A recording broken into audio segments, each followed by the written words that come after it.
Alright, let's see, let's do some modern here. Okay, so what's the... Alright, goatless goat tribal, yeah, that's the... Okay, here we go, goatless goat tribal.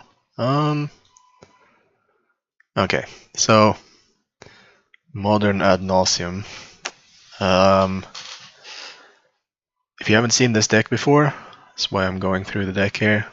I've been playing this for a long while now, like over a year. To back and forth. I have a spreadsheet of all my matchups with the deck, and I've played over 700 matches with it, including a Grand Prix where I did fairly well. I went 7-2 day 1, but then I went 3-3 day 2, so I only ended at 10-5, which was just outside getting any money, unfortunately, but it was fun anyway. I met some fans of the stream, you know, back when I actually streamed. Alright, either way. So the deck basically goes out, it's based on the card Ad Nauseam. It's a bit of a weird card. Basically, usually it's just like a card advantage card, right? You draw cards at the cost of life. Basically, you reveal the top card of your library and put it into your hand, and you lose life equal to its cost, the card. That's the usual use of the card, but no deck ever used it for that, except for maybe like EDH Commander.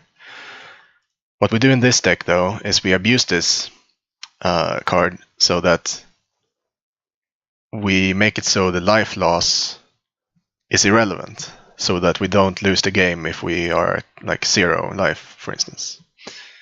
And luckily, there are multiple cards that do that. So to begin with there's Angel's Grace. So this is an interesting card from Time Spiral. So 1 white mana for an instant with Split Second, which so it's an interesting card. It basically means that if you cast Split Angel's Grace, no one can do anything to react to it. So basically, if you cast another spell, you can always react. Like you can cast a counter spell, you can cast any instant, basically. When this is on the stack, no one can do anything else. So what it does is you can't lose the game this turn, and your opponent can't win the game this turn. And you can't go below 1 health by damage. You can still lose life. So with Ad Nauseam, you lose life, you don't take damage. So you go below 1 life, you go often like -30 or something. But it doesn't matter. As long as you don't pass the turn, you're not going to lose, since it says you can't lose the game this turn. Alright. So that's a 2-card combo. So then you have drawn your entire deck with these two. Or with Unlife, which is also really nice. Another interesting card that doesn't see play anywhere else. So this one also says it says you don't lose the game for having 0 or less life. And if you're at 0 or lower than 0, if you take damage past that point, you take poison counters instead of damage. And Ad Nauseam doesn't deal damage to you, you lose life, so you won't take poison counters, so you can go at -35 and still be alive. So what do you do when you have your entire deck? Well, you have these cards here. Semien Spirit Guide. It's a pretty broken card, but it's not. This is one of the few decks that can really abuse it. So basically, you basically never. It's a 3-mana 2/2 ape, but you basically never cast it. Instead, what you do here is the effect, you exile it from your hand to add 1 red mana to your mana pool. So you draw all of these when you draw through your deck, so you can have 4 mana or so, maybe have a land drop. And then you play either, this is the main win con, it's the easiest one, Lightning Storm, which means Another interesting card. 3 mana instant, 2 red and 1 colorless to deal 3 damage. But, and here's the weird part. So, while this card is on the stack, you can discard a land card to put 2 charge counters on the instant. So, you discard a land because you've drawn your entire deck, so you have a bunch of lands in your hand. And then you can discard a land to put 2 counters on this, 2 charge counters on Lightning Storm. And what it also says is it deals 3 damage plus X, or X plus 3, where X is the number of charge counters you have. So, if you discard, let's say 9 lands, you will deal 22 damage. So, but the problem here is that anyone can discard a land card, and that when you do, you change the target of Lightning Storm. That's usually not a problem though, because you have way more lands in your hand than your opponent. They can almost never fight through it. Like, you only need 9. You probably have about 5 extra lands. If your opponent has been stacking up lands for turns on end, maybe then you can go for the second win con, which is Laboratory Maniac. And you've probably seen this card before, but this is another weird one. So another 2/2 for 3. And when it's in play, and you withdraw a card when you have no cards in your library, you win the game instead of losing. So, since you need, excuse me, you need blue mana here, and you also need to cast, well, either Serum Missions or Opt or whatever. You need to draw a card, basically. So you need 2 blue mana, right? What you need to make sure then is that either you have some blue mana floating through all the mana I'll go through, or you can have a land drop. So say you haven't played your land for your turn, you go through the combo here, 6 mana or 5 mana, whatever, it depends on if you've played this already. You draw all your Spirit Guides, so you have 4 Spirit Guides, and then you have to play a land if you haven't played one. So say Gemstone Mine, that's just for simplicity. Let's say the island. I have a snow-covered island, but it's only for, I like how they look, basically. So you play the island, and then you have the Spirit Guide. So then you have 1 blue mana. You need 2 blue mana, so then you go with the Pendant Prism, which we also have here. Another weird card. So 2 mana. Sunburst, which means it gets a charge counter for each different mana, color mana you've spent on it. So if you spend blue and white mana on this, you get 2 charge counters. You can't spend more than 3 because it costs 2, or more than 2 since it costs 2. So you'll have 2 charge counters or 1. So if you have the island or the plains or swamp, doesn't matter, plus the red, you can convert the red mana into blue mana. So then you'll have 2 blue mana, and you can play the Lab Maniac and the Serum Missions. To protect all this, you have these 3 Pact of Negations. I'm going through the cards at no specific order here. Maybe it's a bit confusing, but that's how I'll do it. Alright, so these cards here. So it's 0 mana to counter target spell, which is obviously broken. So this is another weird card if you've never seen these in this cycle. But so it says to make this card fair, you at the beginning of your next upkeep, you have to pay 3 blue, and if you don't, you lose the game. So if you're going off and you're casting this, you're not going to have another upkeep, so it's fine. But sometimes you'll have to counter something, and maybe you won't have 5 mana. Then you can cast this card over here. See, synergy. It's like whoever created this deck had something in mind when they made it. Which says you can't lose the game this turn. So if you counter something and then in your upkeep you can cast this, you won't lose the game, so you don't have to pay. And then you can cast Ad Nauseam, you can do whatever. Right. And well, so to help, this is pretty expensive, right? You need 6 mana, or 6 or 5, depending on if you already played this, plus the spirit guides and lightning storm and all that. But yeah, that's fine. So you need a lot of mana, right? You don't want to wait until turn 6. This is modern we're talking about. Turn 6 is really slow. Like people tend to say it's a turn 4 format. I don't think that's true.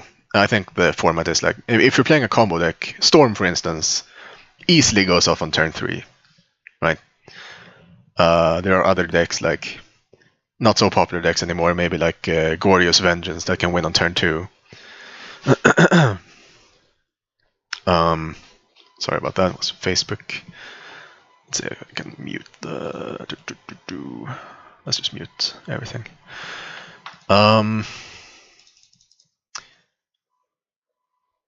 Okay, so right. So what we need to play all of these before turn 6, which is too slow, obviously. We have these 4, and obviously these 4 Pentaprisms that we can just use as ramp. We can play this on turn 2, and then the next turn we'll have 2 extra mana. Oh yeah, you remove a charge counter to add 1 mana of any color. It was a bit unclear, maybe. Sorry about that. So Lotus Bloom, another weird card if you haven't seen it. So you may see that this has no converted mana cost, which means you can't cast it, but it has suspend. So suspend for 3, and you have to pay. You pay 0 mana. It's an ability. So instead of casting this card, you pay 0 and exile it with 3 time counters. At the beginning of your upkeep, remove a time counter. When the last is removed, cast it without paying its mana cost. So you suspend it, you activate its ability or whatever from your hand, which exiles it, and then 3 turns later, it comes into play in your upkeep. Well, you cast it in your upkeep. So, and then you sacrifice it to add 3 mana of any color. So if you suspend this on turn 1, turn 4 you'll have 3 extra mana, which helps you cast a combo on turn 4, which is really nice. The fastest you can do is if you have this on turn 2, and then on turn 3 you have 3 lands, 2 mana from this, so 5 mana plus 1 spirit guide, because you only need 3 to cast Lightning Storm. So then you have 5 mana, or 6 mana, to cast Angel's Grace plus Ad Nauseam, and that's the fastest you can do. You can win on turn 3. Then we come to yet another weird card. Shocker. Spoils of the Vault. So this one says, so it's a 1 mana instant, 1 black mana for an instant from Mirrodin, Old Mirrodin. You choose a card name, you reveal cards from the top of your library until you reveal a card with that name, then put that card into your hand. Exile all other cards revealed this way, and you lose 1 life for each of the exile cards. So basically, say we name Ad Nauseam. We exile cards from the top of our library until we reveal Ad Nauseam. So you lose 1 life for each card exiled. So if Ad Nauseam is 10 cards down, you exile all the cards on top of that, you draw the Ad Nauseam, and you lose 10 life. This is usually not a great card, but it's needed in this deck, and it's good because if you have a lot of mana and you cast Angel's Grace in the same turn, it doesn't matter if you're at minus 10. The problem is obviously you can exile key cards like Spirit Guides, you can exile Lab Maniac and Lightning Storm. It happens. I have screenshots of like only exiling 10 cards and exiling both of these. It sucks, but most of the time it's a fine card. And I mean, you're adding 1 mana to have the combo basically, which is really nice, as long as you have the other side of the combo. And you can also get cards like Pact of Negation. You don't really want to get cards that you don't have to, you can get Spirit Guide, which is also interesting. Like if you need more mana and you already have the combo, you can cast Spoils for Spirit Guide end of their turn, for instance, and then you go off. It also has a nice interaction with Lab Maniac if you already have Lab Maniac in your hand. you can, and you cast like Angel's Grace, for instance, and you cast Lab Maniac, and then you can cast Spoils of the Vault, naming a card that isn't in your deck. Like to name the top card that's just Abandoned Reason. It's the one on the top of the list. So you name that, you exile your entire deck, you lose a bunch of life, doesn't matter because you have Angel's Grace, as long as you don't pass a turn. And then you play Zero Missions, draw the last card in your deck. Well, you draw when you don't have a card in your deck, and you win the game because you have a Lab Maniac. Doesn't happen all that often, but it's an alternate win con if you have to. It's obviously a bit more fragile against removal, etc. So the neat thing about this combo is these cards like Phyrexian Unlife and Angel's Grace, they naturally stop your opponent, as well as Pact Negation, they naturally stop your opponent from winning faster, right? So our deck is like usually turn 4 or later, which is a bit slow for a combo deck, right? But to make up for that, you have all these cards that like stop your opponent, so it has a great matchup against almost all aggro decks. Phyrexian Unlife just naturally, they attack you down to 0, and then they have to like attack you once more to kill you, so it's at least one extra turn. And Angel's Grace is the same thing. And another neat thing is you might see that Lightning Storm, it's an instant, Ad Nauseam is an instant, and Angel's Grace is an instant. And since this is an enchantment, you can have it in play already. So it also makes for... So this deck is really nice against decks that want to keep up counterspells, slower decks. So you can just wait until they're tapping out. If they don't already have a really good board, you can just sit there and wait until they have to tap out for something, and then maybe they only have one counterspell up, and then you usually have Pact Negation, which is also great against control decks. So you can just win at instant speed, because you draw your entire deck, exile the Spirit Guides at instant speed, because it's an ability, and you cast Lightning Storm. It's really nice. Some other thing about this deck is the lands might be a little bit awkward, like the City of Brass, you have to lose life.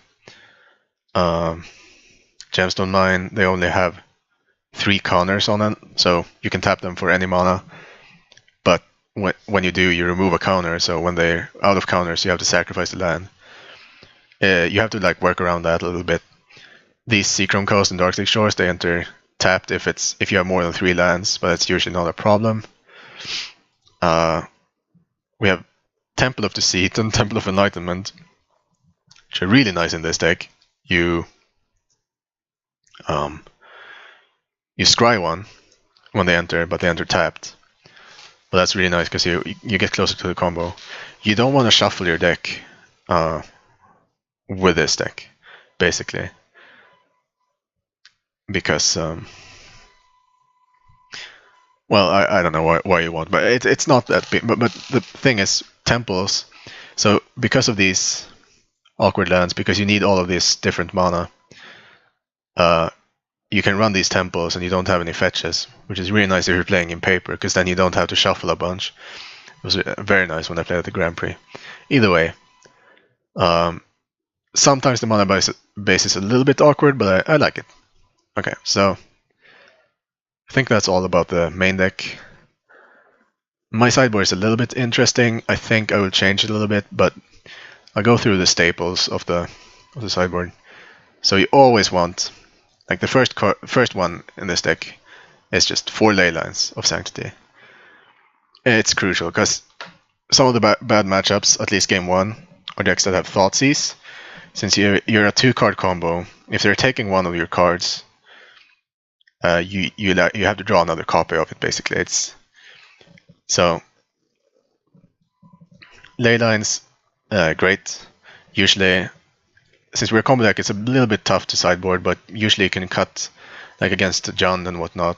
Pact Negation isn't great. They have Abrupt Decay, they have stuff like that. You don't want to use 2 cards to trade with 1 card of theirs. So you're cutting Pact Negation and adding Leyline, and then you can cut like a Prism, because they might have Ancient Grudge, etc. So, Leyline's key. That's the first card you want. Then I really want the 4th Pact. It's really great in a lot of matchups. then my sideboard's a little bit weird. I would probably play 3 Bontus Last Reckoning, because one of the worst matchups, unfortunately, is 5-color humans. Because they have cards like Meddling Mage that game 1, if they name Ad Nauseam game 1, you basically lost already. So I would probably have 3 of these, so you can search for it with Spoils of the Vault. And yeah, my sideboard is a little bit interesting, like I said. But you want to have answers for multiple things. Hercules Recall used to be really good. People used to play Chalice of the Void way more than they do now. So it's more of a relic since that time. Same with the Wear Tear. Probably play more Echoing Truths, maybe more Bontus Last Reckonings, less of these interesting cards. I like Slaughter Pact. I like having like 1 Slaughter Pact, 1 path. Then I have a Thoughtseize, Brutality for other combo decks, and the like Supreme Verdict, another Sweeper. It's a little bit tough to cast, so I think I want to replace it with a Reckoning. So either way, long outdrawn deck tech. It's a bit weird. It's easier to see what happens maybe if I play the deck, so I'll do that. I think this was long enough that I'll just split it up into different videos. Okay, so I'll see you in round 1 of the league.